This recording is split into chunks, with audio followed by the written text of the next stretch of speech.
It is said that every real pilgrim sets out with a desire and an intention. Some have heard a story about a holy place with a special blessing, or where a miracle happened.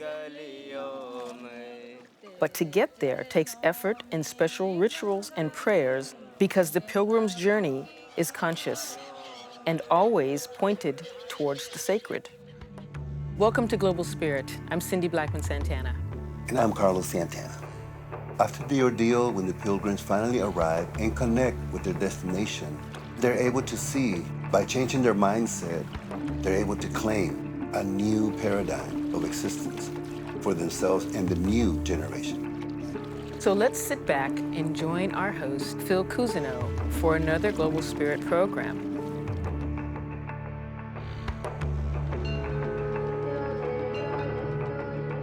For tens of thousands of years, people have been making religious pilgrimages to the places they consider to be the most sacred locations on earth.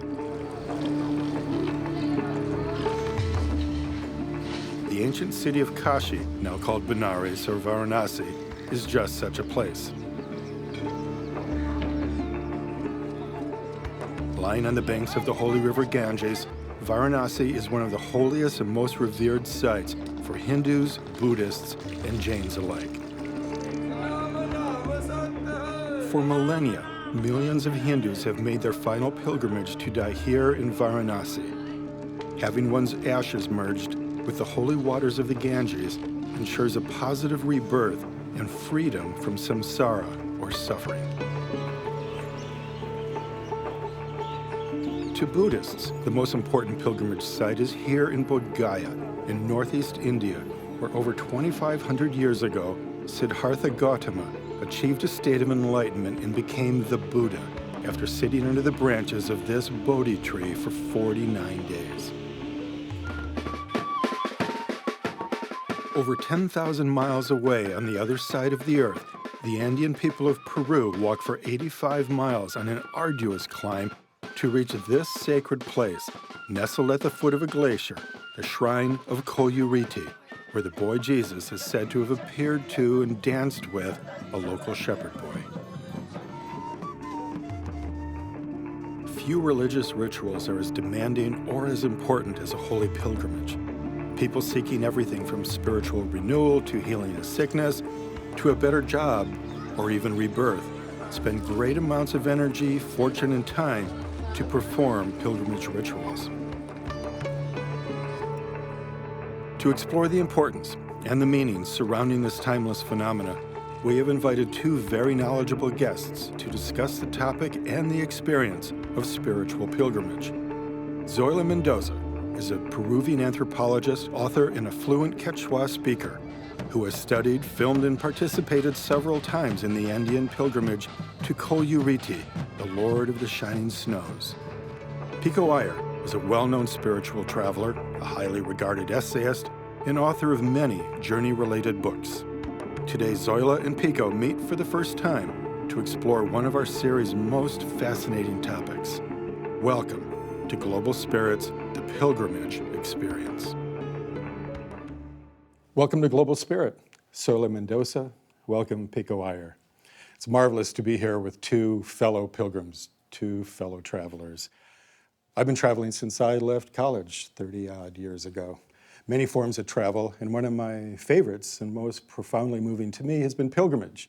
I've been on pilgrimages to places like Jerusalem, Angkor Wat, most recently Bodh Gaya. And my understanding over these many years now of pilgrimage is that it's a transformative journey to a sacred place, a place that is sacred to you, your people, your tribe.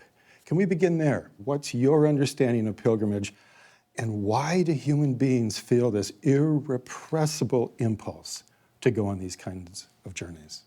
Yes. Well, what I've learned about pilgrimage is that pilgrimage is a journey that people take to a place that they consider special, a place they need to be part of, and a place that they have learned something about through stories. through oral tradition that it's an important place, that something happened there and it's something important to them, and they need to be part of that story. Beautiful. Pico, how about you? I think pilgrimage is the journey to whatever is deepest inside you. In other words, what is true behind the play of surfaces and illusions, and really about the journey to the source of your devotion. So I think in our literature, in English literature, one of the great mentions of pilgrimage is when Romeo talks to Juliet and refers to himself as a pilgrim, because it's a journey of love, and it's a journey to whatever sustains you at the core. I love it when John Muir says going out is essentially going in. And I think we make external pilgrimages to find places in ourselves that are otherwise concealed. Yeah. What we want to emphasize on this particular program on Global Spirit is the experience of it. Can you share a pilgrimage experience with us? I kind of need to preface this by saying that what I'm thinking, writing, filming about is a tradition that I come from in many ways, something that I know the meaning of since I was growing up. Not this particular pilgrimage, but the whole tradition of relating to these higher powers in the Andean way. The importance of the experience, and particularly, and this has been taught to me by the people doing it, the importance of the sensorial experience. The transformation that I experienced doing that has taught me a lot about how people in the Andes are in the world. And during that process, I learned to be that way. And it's interesting because I'm, I think, just the opposite of Zoila, insofar as you're so rooted in that tradition. And I grew up to theosophist parents of Hindu ancestry, going to Anglican schools, and now based in deeply Buddhist Japan for 27 years. So while not being grounded in any one tradition, I've made pilgrimages into the notion and spirit of pilgrimage, in other words, vicariously. A line of yours from an essay that's much anthologized now, Why We Travel, has stayed with me for years. We travel in order to avoid a life of abstraction. Can you expand on that a little bit?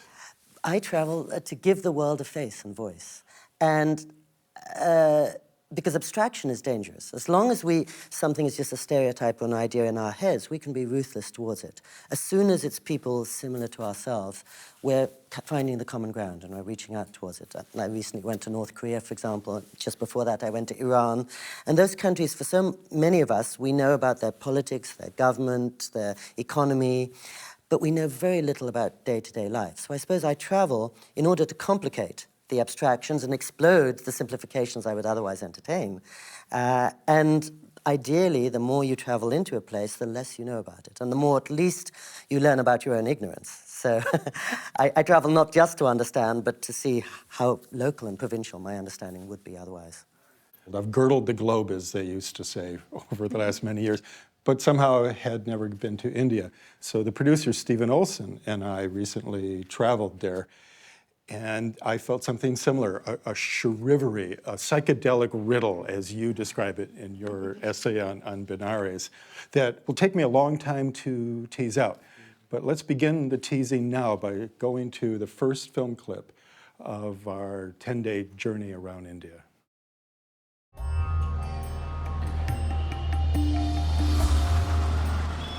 I thought I was ready for India. Now I see that there was no way to fully prepare oneself for the sheer intensity of an encounter with almost 1 billion human beings in a kaleidoscope of cultures and faiths.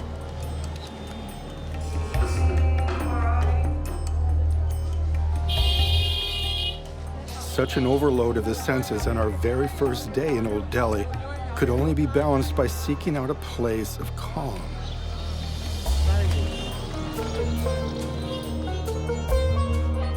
On our first afternoon, Runjan Kerjewal meets us at our hotel.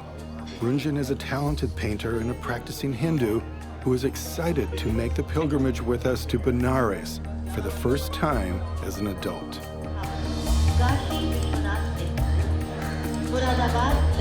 The pilgrim's journey typically includes an ordeal. In our case, we are taking a second-class train, Kashi Express, which is rumbling eastward for 19 hours across much of North India to arrive on the banks of the Ganges and to Benares, or Varanasi, considered the spiritual capital of India.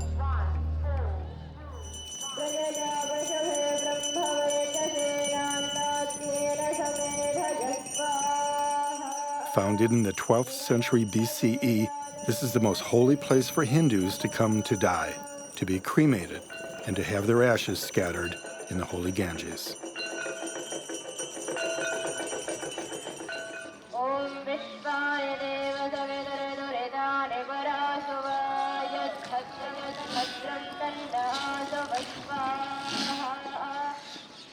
We've arrived at dawn, that liminal point between night and day, the threshold that announces the shift between one world and another. We've entered this sacred space as pilgrims. My senses are fully saturated. I feel the need to take a moment, to pause, to pay attention, to reflect on death, my own death, my father's death. I'm floating on this sacred river, feeling the very continuity of life and the journey of all souls. This is a very sacred place. I do revere Ganga a lot. It touches my soul more than anything else. Taking a palm full of water, I'm connecting to all the people who are probably touching the river from where it begins and where she goes and meets the ocean. I'm connecting with everyone, so many millions of people. There is this sense of oneness.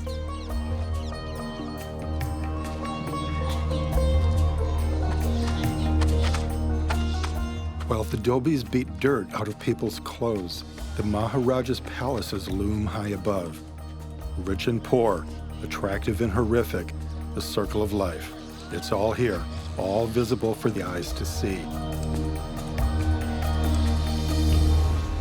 200 corpses a day are burned on these ghats, 24 hours a day, 7 days a week, with 600 to 900 pounds of wood needed to burn each human body in order to release the soul from the endless cycle of rebirth.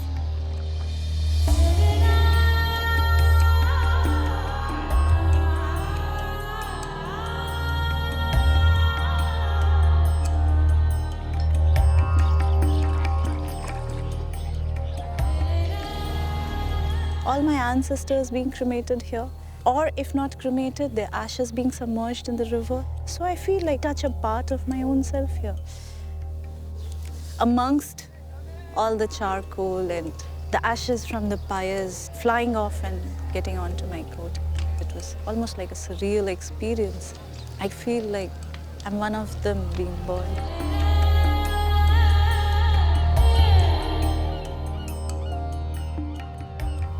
That exact spot, it's so easy to just reach out and touch a bit of me. Maybe in some previous life I might have been submerged in ashes here again. It was what sacred means to me. A soul journey, starting somewhere else but always ending at this place. What can be more sacred than that?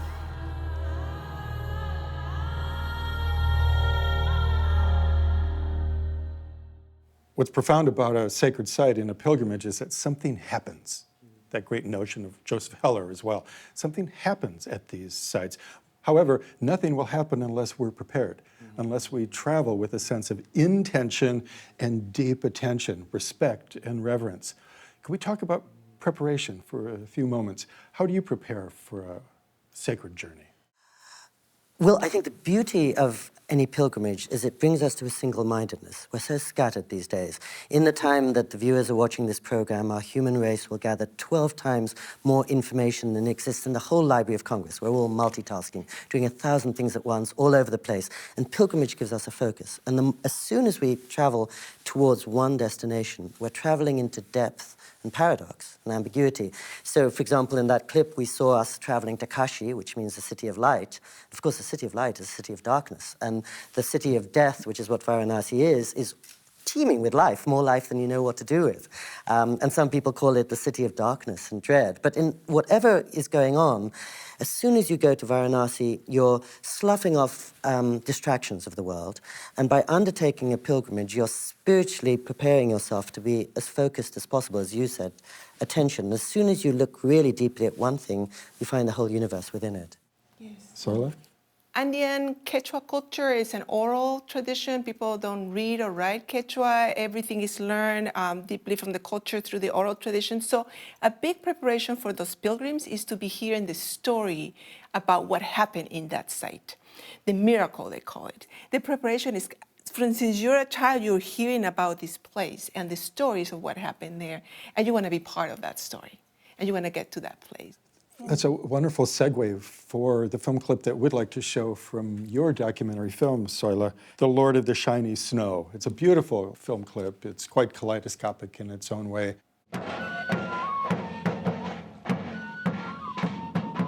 The pilgrimage to the sanctuary of the Lord of Coyuriti is the largest of Peru and perhaps of the Andean region, with about 40 to 50,000 participants. According to oral tradition, the best way to honor the Lord is with music and dance, the Chakiri Wairi being his favorite one.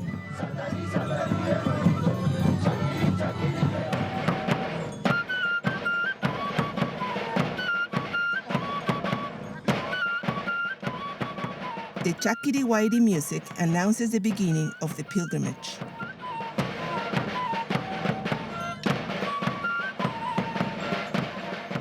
They go through the town announcing their departure.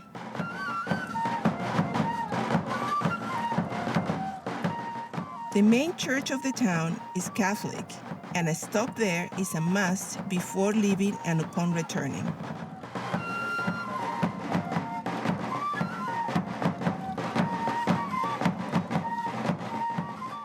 For Pomacanchi pilgrims, the walk lasts 3 days and 2 nights, walking approximately 85 miles at an average altitude of almost 15,000 feet.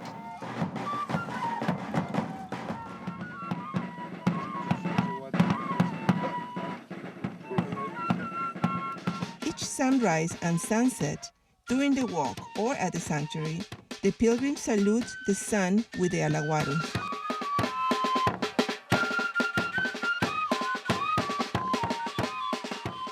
This melody inspires devotion and respect to the forces that are invoked or greeted.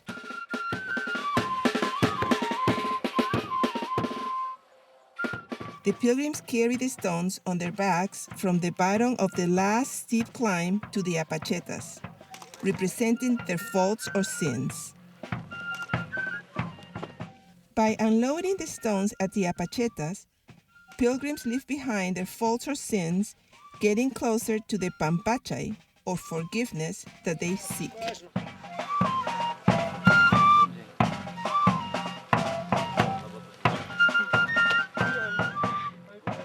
Apachetas have existed since pre-Hispanic times. Like today, the apachetas were obligatory stops for the travelers where they invoked and honored superior forces.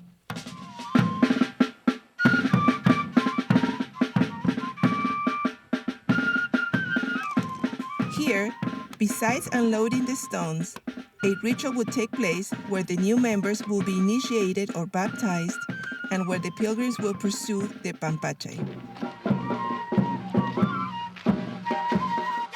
Pilgrims emphasize the importance of the unity of sound, sight, and motion during this extraordinary experience. Comparsa members climb to the sanctuary with their Lord of Coyuriti icons, their banners, and the Chakiri Wairi music. The pilgrims build, buy, or act out according to what they wish for their future. For example, building a house, buying a truck, getting a university degree, or just earning some cash.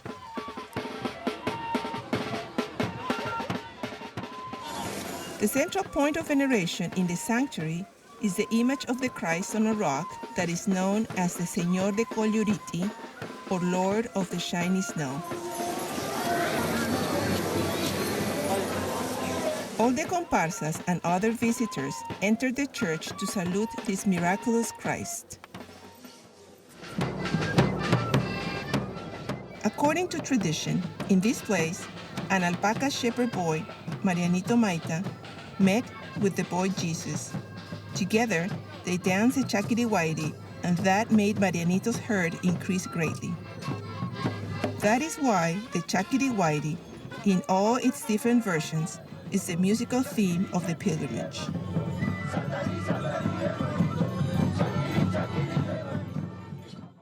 Zoila, the phrase that came to me watching this again was superior forces. Was that your own coinage? Is that a common term in anthropology? Did one of your informant pilgrims mention this to you?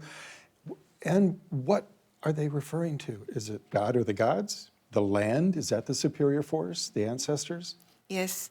As I mentioned before, I've struggled a lot with translation, cultural and linguistic translation, and how to speak about a tradition where the word God or spiritual doesn't quite fit or explain or say anything about what the experience of what we may call religiosity is about. So the term superior forces seem to me one, even though it's not a direct translation to something what Alandia would say, is a translation into English that summarizes how I've learned that it works in terms of conceptualizing for the Andean people.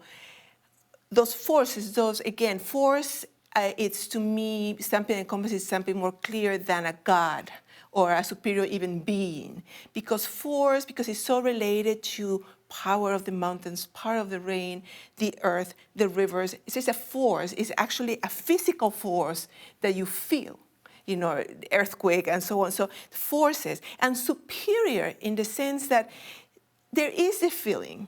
And I like the word of use feeling because feeling is really essential. It's something that, again, doesn't directly translate, but it conveys a lot of what Andean way of being in the world is about feeling. That feeling is always of something that is superior in a way that you cannot control it, and that you need to negotiate, you need to go visit, you need to establish reciprocity in order to be in a good relationship with those forces. So when they feel that they are in a place, in a physical place, where those forces are closest to them and that need to be invoked and venerated, that's where they do it, with the music, with the very specific music and at certain specific moments, like the rising of the sun. It reminds me of the marvelous phrase and metaphor that the Irish use. These are the thin places. The thin places where there is a real power. It's not an intellectual abstraction. There is a power in the earth. There's a power in the stones, usually most easily apprehended at dawn and dusk. I think, too, of Mircea Eliade, the great religion historian out of the University of Chicago, where he describes the encounter with the sacred as an encounter with the deeply real. Not something otherly, but it's a physical power that vibrates like a tuning fork in the human body, in the soul. How about this, an encounter with the power, with the real, Pico? Have you experienced this? Well, I love what you just said. Just 2 weeks ago, somebody suddenly asked me that most essential, most impossible of questions, what is God? And I heard myself say reality. I don't know where it came from, but later when I thought about it, I thought that was a wiser answer than I knew. And then I thought, well, maybe it's inspired, I've been lucky enough to travel every year with the Dalai Lama across Japan, and I think maybe that would be his answer, that our whole life is a journey into reality, and that's the cornerstone. And he always says, it doesn't matter about afterlife, whether you believe in God or what you don't. We're right here. How are we going to bring kindness and responsibility to this situation right now? Let's not get distracted with ideas, as you say.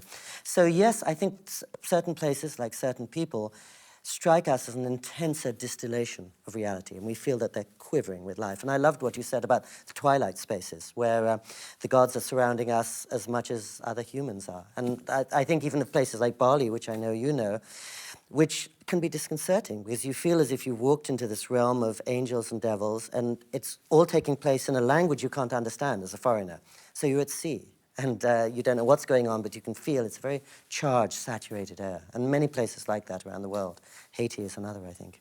Zoila, can you respond to this in terms of your emphasis on the sensorial? What a beautiful word. Mm-hmm. The linking of the sounds, the smells, the singing, the dancing, the kinetic movement is a way to experience the pilgrimage in a much more profound way, but it's also the way that people learn. Mm-hmm. How has this influenced your own teaching and writing? Oh, Very much so. In fact, from the time I could afford, I got a little video camera, and knowing that nothing that I could write or the words that I could use could convey the experience of the audiovisual and the kinesthetic. So I had to show people. And, sensory in many ways. I mean, things you don't touch, but you feel like the sun. We were talking about the sun and the sunrise and the sunset. In the Andes, in the world, we know how important the sun is for life, right? So it's obvious that everybody's going to make something special about the appearance of the sun. And in the Andes, there are many myths about the periods where there was no sun.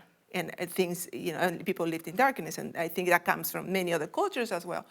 But so when you're in that freezing cold, in frost season, doing this pilgrimage, and you're waiting so much for that sun to come up and warm you up, and you feel that warmth of the sun and that light.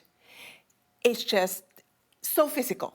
So it's almost like you can touch, you're touched by the sun, right? The heat. And then at night, you're saying goodbye and you're really hoping, and you have this music, and you're really hoping the sun is coming back because you're gonna be in this darkness, which in the Andes, as in many other cultures, darkness is framed as extremely dangerous. And darkness, it's associated also with silence, and so it's dangerous. So it's the sun that makes life, not only physical life, but social life possible.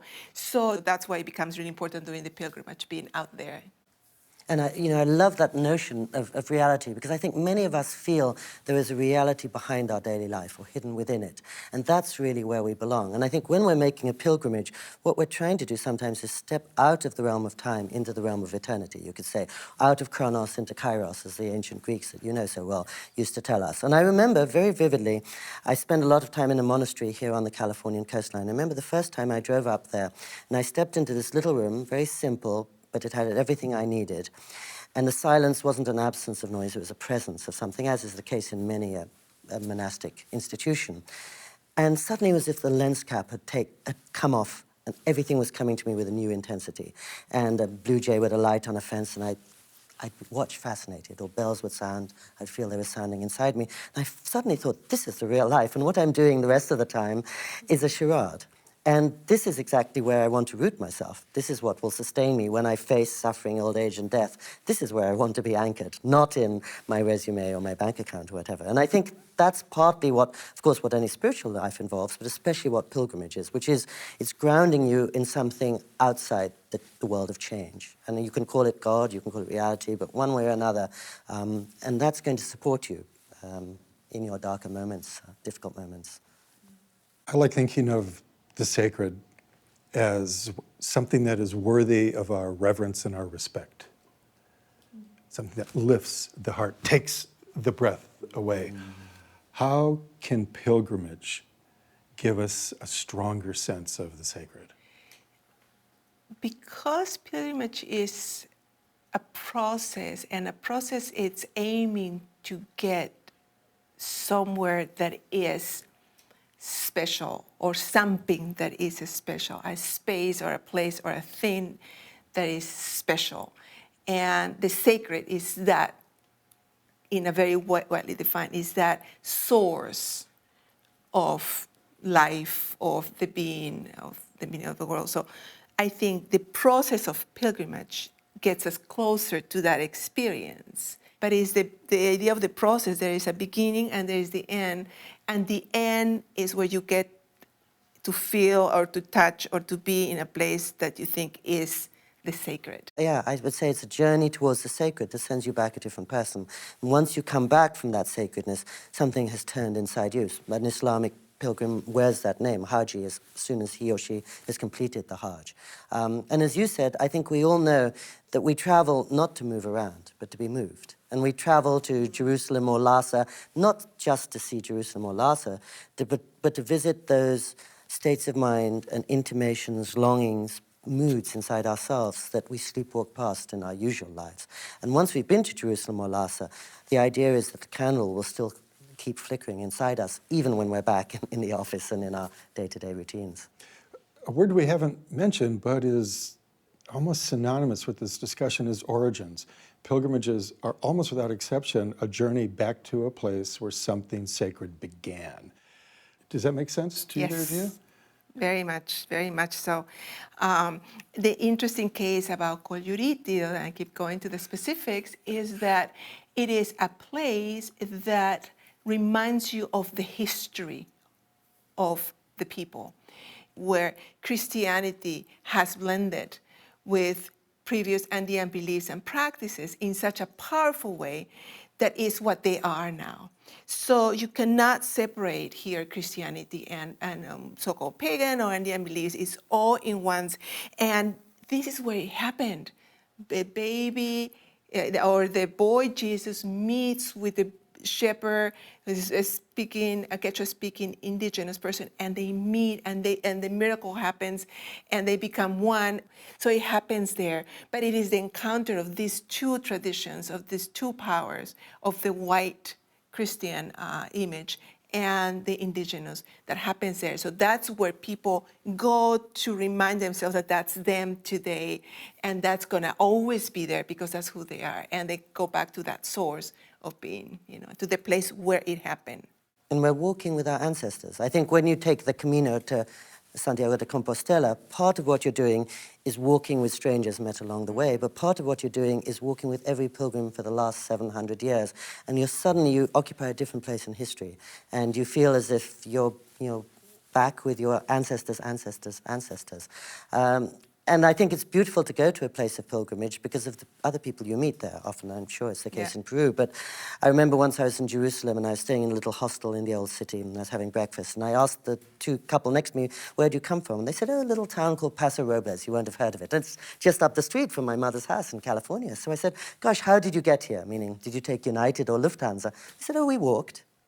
And they had. They had walked from California across the United States for a year, taken a boat, walked across Europe for a year to get to Jerusalem. The lady had broken her leg on the way. She'd spent a month in hospital in Italy. But by walking, I had only flown, but by walking, they were walking with Native American people, so many people who had made those journeys across the centuries. And it seemed like there was a real wisdom to actually grounding themselves in the same soil that people have been treading forever.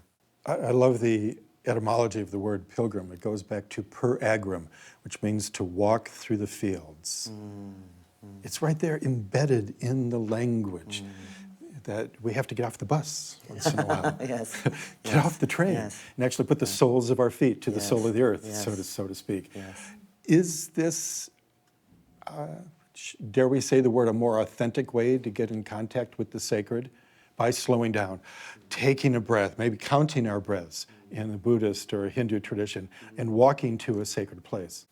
I think it's safe to say the sacred moves at the speed of life more than the speed of light. And we're moving at machine pace now. So you're just, as you say, going back to the human pace. And going back to the human ways of doing things would take us into the sacred. They say the perfect cure for jet lag is to walk barefoot through grass, fresh grass. And I think for that same reason, you're rooting yourself not in the world of the machine, but in the world of timeless humans. I think the physical and the bodily is really important. It may be my own perspective as a very kinesthetic learner and being, and as coming from a culture that is very highly kinesthetic, but I think the movement and the walking itself is so, even if it's just small little steps in a circle in your little room, I think the motion gives you the experience of the mind and the body being together, because while you're moving, your mind is doing something. Perfect chance to move to our next video sequence. All right. Let's go to Bodh Gaya, where the Buddha found enlightenment after 6 years of mortification, a word I grew up with as a French, Roman, Irish Catholic.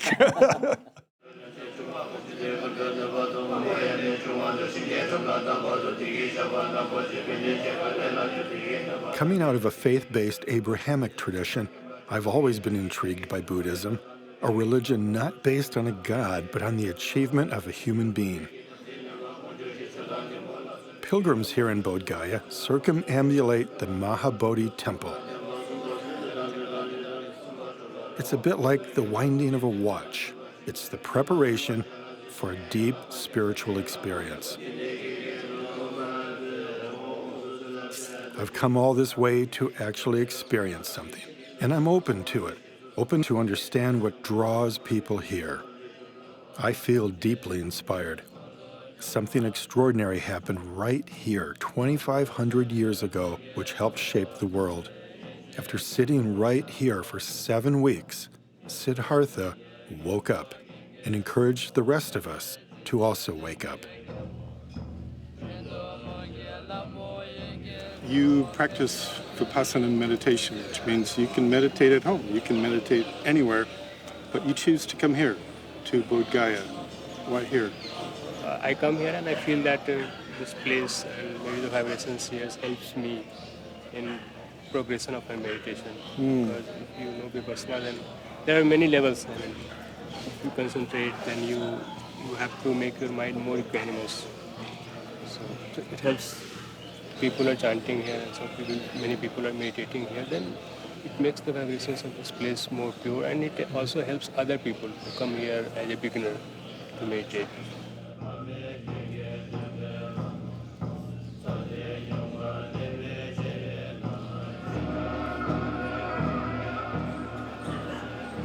Devika is a devoted pilgrim from Sri Lanka who was staying at our hotel.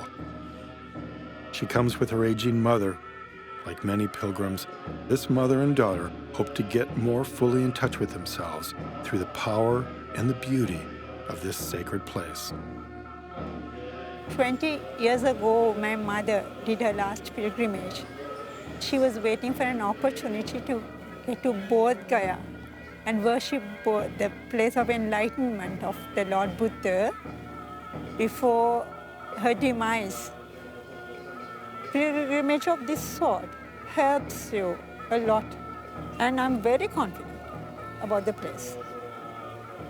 And I say I love Bodh Gaya because I saw people from north to south to east to west coming to the Bodh Gaya temple, all mindfully walking past, and the respect that one has for the other persons.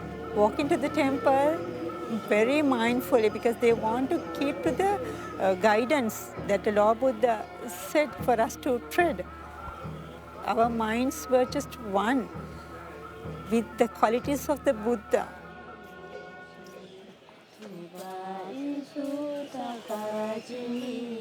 What happens to me here is that I have a more direct connection with the Buddha. And by that I mean not just the historical character, but the sort of sense of the Buddha, the spirit or the heart of the Buddha. Something happened here.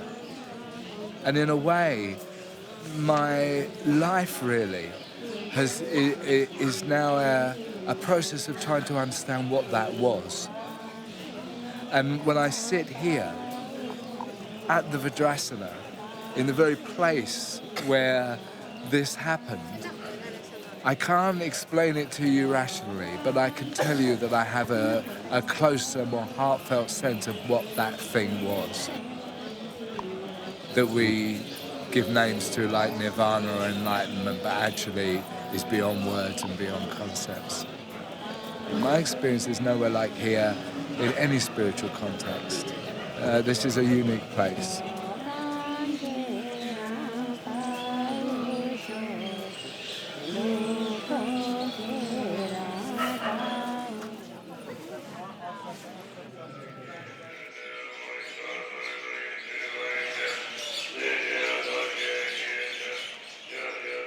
Just getting your mind purified. Your sacred is not only the outer sacred place, but you're securing your mind at that very moment from attachment, aversion, and delusion.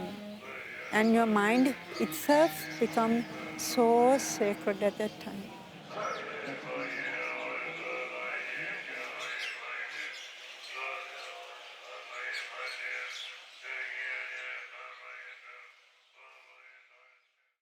One thing I loved in the clips was that again and again we heard that word intention, which you sounded at the beginning of our conversation. And as a reminder that I think pilgrimage is not about the destination so much as the motivation, the spirit you bring to it. You know, one of my favorite pilgrims is Henry David Thoreau, who said, "It matters not how far you go, the further commonly the worse. What matters is how alive you are." And if you have that spirit of joy in life, you'll find the beautiful and the sacred right here in this room, and even more so in these charged places.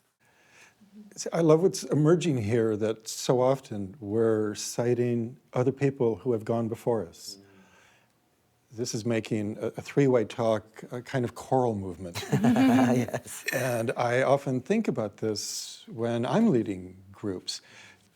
And what I'll hear from them is that it's a relief to not be so obsessed with my story for these few weeks in Greece or Ireland or France, wherever we might be. Can we talk about that for a minute? The idea that going on a pilgrimage actually allows us to connect with a story larger than ours. Right, and in the clips that we saw, you see the rocks, and we kind of focus on the idea of the unloading, the sins and the forgiveness. But in fact, the pre-Columbian, pre-Hispanic practice of leaving rocks in a place is acknowledging that you were there, and a part of yourself is staying there because you went through there. And all those rocks signify all the people who have been there. So you are unloading and you're leaving that forever, and you're bringing that rock from another place. So a rock means it's your presence, you were there. Yeah, it's wonderful that you're even using that gesture. It's the gesture of pilgrims the world over of leaving the stone that you picked up at the bottom of the mountain or on the riverbank and leaving it on the cairn, that wonderful old word, that rock pile that represents all those pilgrims who came there before you.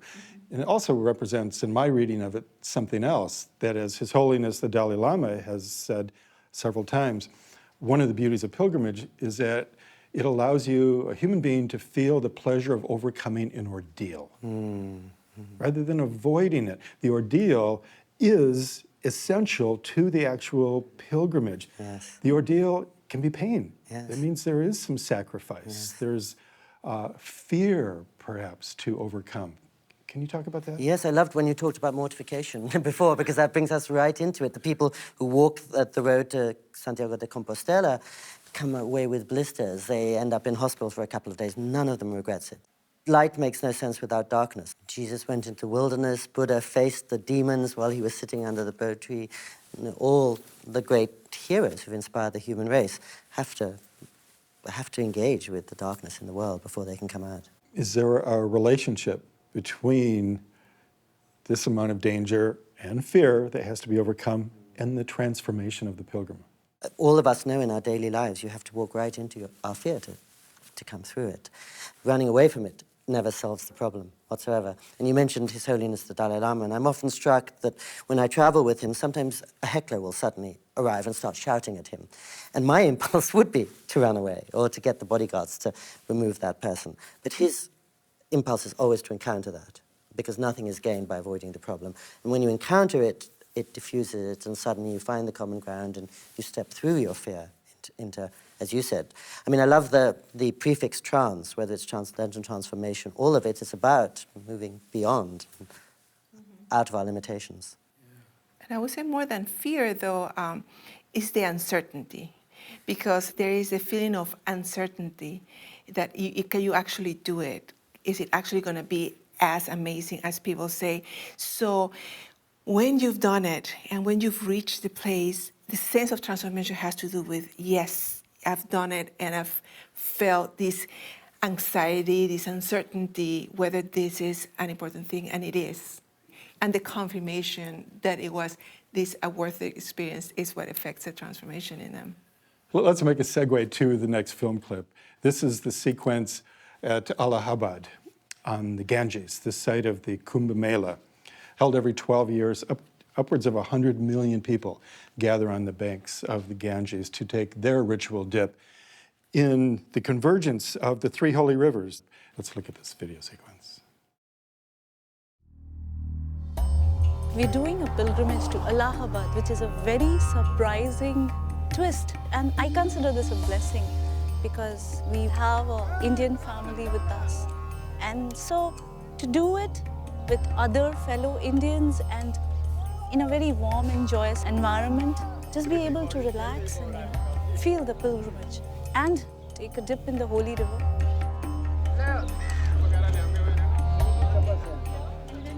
ऐसे है, शास्त्रों में लिखा है, बीच संगम तट पे तीनों गंगा, यमुना, सरस्वती आती है, तो वहाँ देवता भी आकर निवास करते हैं। हमारे मन में ये है, हम गंगा में स्नान करेंगे, हम भी पवित्र होंगे और हमारा परिवार भी पवित्र होगा।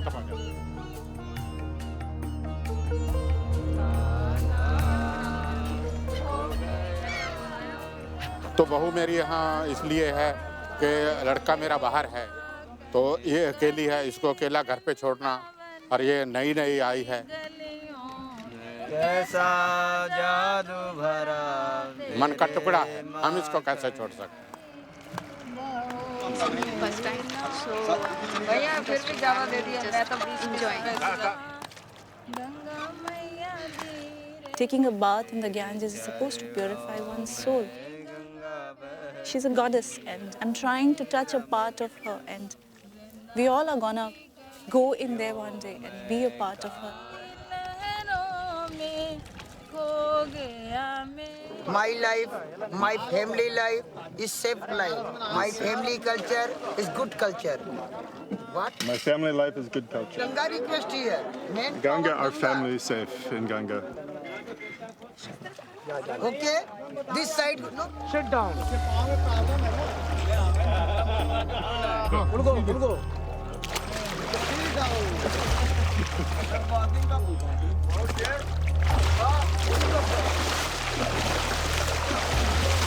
जैसे सुख शांति के लिए मनोकामना करते हैं, तीर्थ पे आते हैं, तो अच्छी सेहत के लिए, भगवान की पूजा के लिए, ये हमारे मेन उद्देश्य है। जैसे हम लोग आते हैं तो कई काम ऐसे होते हैं जो हमारे नहीं होते, हम यहाँ मत्था टेक कर जाते हैं, भावना करके जाते हैं, तो हमारे पूर्ण हो जाते हैं।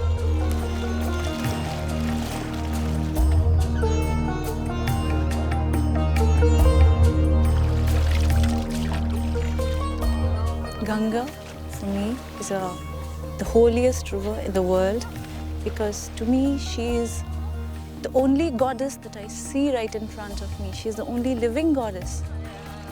There are a lot of stories about how Ganga is so pure, and in all our ancient texts they say that a dip in the Ganges done with the purest of intentions at heart is the best thing in the world to do.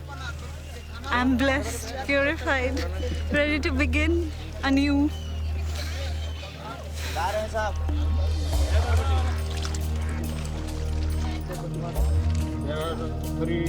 Here, Europe जो है बनाई तो पहले हमने अंग्रेज की सेवा के लिए हमने शर्मा जी के मित्र हैं। Thank you. Okay sir, okay, thank you. Next time. उधर भी देख रहा, तेरी फोटो मांग रही है। आदित्य वसुरुद्र तिलकस्य धर्म काम। I'm feeling good. My feeling is very big, you know, I can't explain.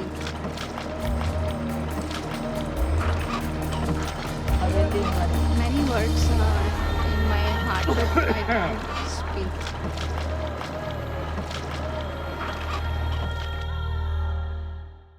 Watching this sequence again, so many emotions come back to me.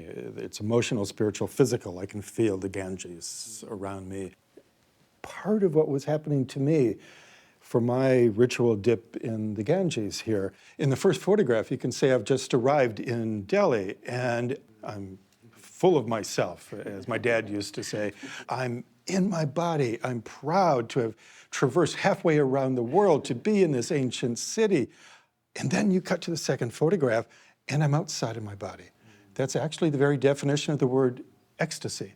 Ecstasis means to be next to yourself, outside of yourself. That's part of the power of ritual and ceremony, to remove the ego for a few moments so that something else can come in, the sacred.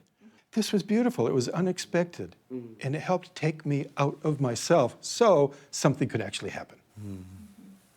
Does that make sense for experiences you may have had along the road?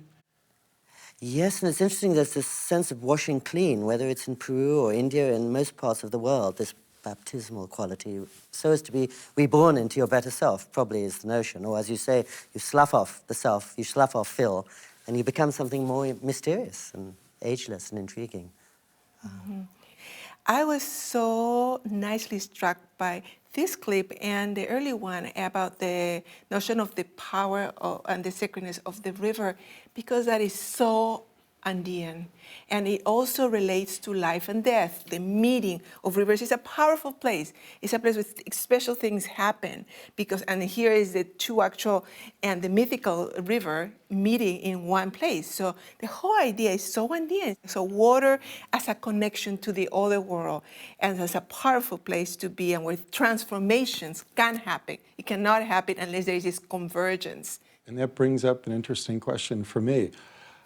Are some people more responsive to these powerful sites than others? I would say we all know travel isn't instant transformation. You take an angry man to the Himalayas, he just starts complaining about the food. You take a wide-eyed, responsive person to Newark, New Jersey, and she finds this amazing Tibetan museum that's one of the treasures of the world right in the heart of that city. So again, I think it has a lot to do with what we bring with us. And the beauty of travel is ideally it opens your eyes, and therefore it opens your heart, and therefore it opens your conscience. So no guarantees, I think. I think that's very true, the individual nature. But what I've seen or I've experienced is that young people do it and older people do it, and I've seen that the younger people, because they're still so full of maybe expectations, uncertainty, and fears maybe, they tend to be not as open as the full experience. While the second time they go, and I've gone the second time with these people, their fears and uncertainty are kind of more controlled, and so they were more open, and they were able to experience and appreciate more of a transformation. So that's what I've observed myself in the period that I've done the pilgrimage. Pico, recently you wrote a really beautiful essay on pilgrimage from the Buddhist point of view, and one of the stirring things in there was the notion that pilgrimage can jolt you awake. Human beings fall asleep. Yes, This we know in all traditions. The walking itself, the participation with the group can jolt you awake. However, be careful of having any expectations. Expecting a benefit. Saying, I deserve this because I just endured an 85-mile-long pilgrimage. How do we reconcile the two? I think it's not a bad thing if pilgrimage ends in disappointment or disenchantment, because you're learning something. And it means that you projected the wrong thing onto that destination, or you've externalized something. Sometimes when the Dalai Lama is speaking, and a person will put up a hand and ask a very sincere question, excuse me, Your Holiness, what happens if you really care about something, you work hard for your dream, and it doesn't work out? He looks at that person with a warm twinkle and says, wrong dream. In other words, you're not realistic. And as you said, expectations defeat themselves, so it's better to surrender to the world and to whatever your tradition is and wait to see what it gives you. How do you reconcile the notion that pilgrimage, sacred travel, is a kind of Mobius strip, indivisible? It's both an individual experience and a collective. How do we reconcile the two? That's why Phil disappeared in India, maybe. You joined the collective. Suddenly you were together with all those people bathing in the Ganges and leaving themselves on the shore and joining this river, literally, of where you're all just waves or a piece of water. What about in the Andes? Is it only a collective experience there? Would an individual pilgrimage just be incomprehensible? Well, yes, it would be not incomprehensible, but really silly, and it would prove that you're not human. What happens is the sense of individuality is not like what we conceptualize. It doesn't really exist. You're never an individual, and not even solid individual, because you're so connected, and you're always part of a group, and you're always part of a half. You're always a half to the woman. And the cultural concept emphasizes you're always part of a larger whole. And so the individual as something separate from the group doesn't really make sense culturally, because people say, we will not be able to make this without the music. We will not see anything. We will not be able to even move if we don't have the music. That means somebody else has to be making the music for you to feel it. So it's all, it's the emphasis in the communal. But again, it's not just the pilgrimage. That is how social life and the culture is structured. You used the word choir before, and I would think the music is in some way stitching people together into a larger harmony, that it's bringing them literally into a whole. I love the notion of a choir because it means we're less important than the melody we're all carrying. Is there a responsibility for those of us who have been blessed to take journeys like this, to keep our story moving through the world? Yeah, that's why I became a travel writer. I thought I'm lucky enough to be in Yemen and Cuba and Laos, and not all my friends, and certainly not all of our neighbors on the planet will ever get that chance. So the least I can do is share the places, and the first thing I should do is share the fruits of those experiences. So it is a big responsibility for us teachers, professors, writers, to keep telling the story, because the stories are what move people. Oral stories, written stories. That's right out of Chaucer's Canterbury Tales. There's a wonderful moment at the Tabard Inn as the pilgrims are leaving. One of the poor pilgrims asks the innkeeper, "Please give me some advice. What should I do? I'm walking all the way to Canterbury. What should I do?" And the innkeeper says, "Find 2 strangers to tell your story to on the way to the cathedral. And on the way home, find 2 other strangers to tell your story to. And keep the story moving." In that spirit, I'd love to thank the 2 of you, Zoila Mendoza and Pico Iyer, for joining me on this wonderful journey. So from the bottom of this pilgrim's heart, thank you. And for all of you at home, safe and soulful travels on your next sacred journey. Thank you. I am Carlos Santana, and I hope you connected and returned to this series, Global Spirit. Thank you.